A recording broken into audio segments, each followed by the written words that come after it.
Praise the lord అండి. మీ యొక్క కుటుంబం కొరకు ప్రత్యేకమైన ప్రార్థన. మీరు కూడా ఈ యొక్క ప్రార్థనలో ఏకీభవించండి.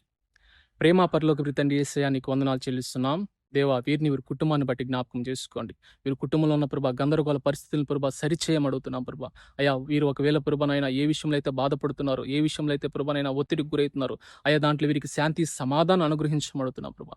ఆగిపోయిన పనులు మరలా మొదలు పెట్టించమడుగుతున్నాం ప్రభా. వీరు చేస్తున్న ఉద్యోగాల వ్యాపారాల్లో ప్రభా వీరికి అభివృద్ధిని కలుగు చేయమడుగుతున్నాం ప్రభా. వీరి కుటుంబంలో నష్టాన్ని తొలగించమడుగుతున్నాం ప్రభా. బాధను తొలగించమడుగుతున్నాం ప్రభా. అప్పు సమస్యలను విడుదల కలుగు చేయమడుగుతున్నాం ప్రభానైనా. ఒకవేళ వీరి కుటుంబంలో ఎవరికైనా రక్షణ లేకుండా ఉంటే రక్షణ భాగ్యాన్ని అనుగ్రహించమడుగుతున్నాం తండ్రినైనా. అయ్యా వీరు వెళ్తున్న ప్రయాణంలో తోడుగా నీడగా ఉండమడుగుతున్నాం ప్రభా. వీరి కుటుంబం మీద పనిచేస్తున్న ప్రతి సాతాను కనుదృష్టిని, అయ్యా మనుషుల యొక్క చెడు కనుదృష్టిని కాల్చివేయమడుగుతున్నాం ప్రభా. ఇప్పుడే వీరి కుటుంబాన్ని ప్రభానైనా నువ్వే దీవించి ఆశీర్వదించి బ్లెస్ చేస్తావని మేము ప్రార్థిస్తూ నజరేయుడైన యేసయ్య నామములో అడిగి వేడుకుంటున్నాం నా తండ్రి. ఆమేన్.